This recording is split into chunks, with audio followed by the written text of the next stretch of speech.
Hi, welcome to the Listen Up Girl podcast. This is your daily LGBTQ news podcast. I'm Zach Randall Friedman, and today on Sunday, I'm bringing you a second set of news because it's Sunday, July 13th, 2026, and Lindsey Graham is dead. He died on Saturday night, and reports came early in on Sunday morning. As you all have heard, probably online or read online, Lindsey Graham was a closeted queen. I'm just telling you what I have read online. I do not know Lindsey Graham myself, but I have also heard that there are lots of escort and rent boys that are very upset because their paychecks are now ending since Lindsey Graham has passed away. He also will no longer be displaying his quote unquote ladybugs, which many escorts and sex workers that are male have said that he had on his butt and taint area.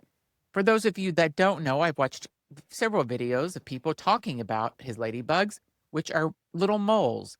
There was rent boys and escorts that have tried to wipe off those moles in the past with either a wet wipe or a washcloth, and Lindsey Graham turned around and said, "You can't wipe them off.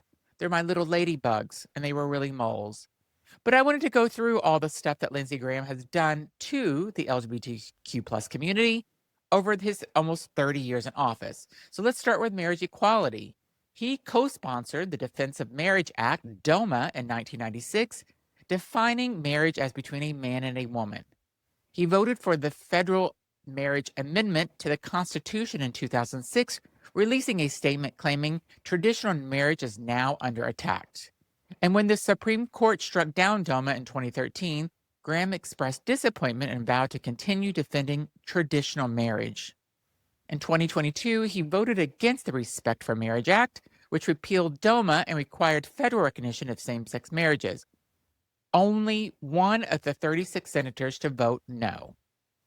Then we go into military service. In 2010, he fought firmly against repealing Don't Ask, Don't Tell, voting to maintain the ban on openly gay and lesbian service members.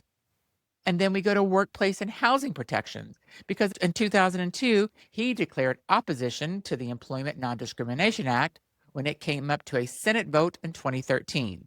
He followed through with a no vote. And then we go to adoption. In 1999, he voted in favor of an amendment to prohibit same-sex couples from adopting in Washington, D.C. Now we move on to the Violence Against Women Act. He voted against reauthorization of the Violence Against Women Act because it extended protections to lesbians, gay people, and immigrants, and Native Americans. And then we go to the immigration.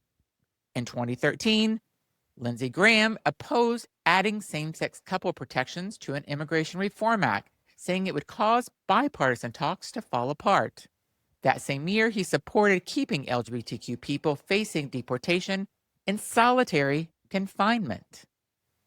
And then we go to religious liberty. In 2015, he co-sponsored the First Amendment Defense Act, which sought to create exemptions to non-discrimination protections for those citing religious objections to marriage equality.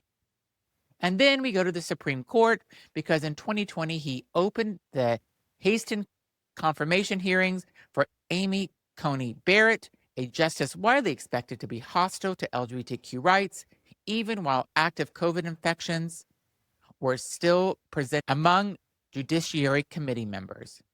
The bottom line is, across his 30 years in Congress, he voted against virtually every major piece of LGBTQ civil rights legislation that came before him. Now, if the rumors are actually true and he is a gay man that lived in the closet his whole life, he was a self-hating gay man. I also wanted to give you a report on Mitch McConnell because he is still, from what I understand, playing this role of Weekend at Bernie's. That's correct. It has been reported online that he is brain dead. These reports are not 100% confirmed, but from what we have heard, he is brain dead and playing the main role of Weekend at Bernie's, maybe a part 3 or 4 that will be coming out to a theater near you soon.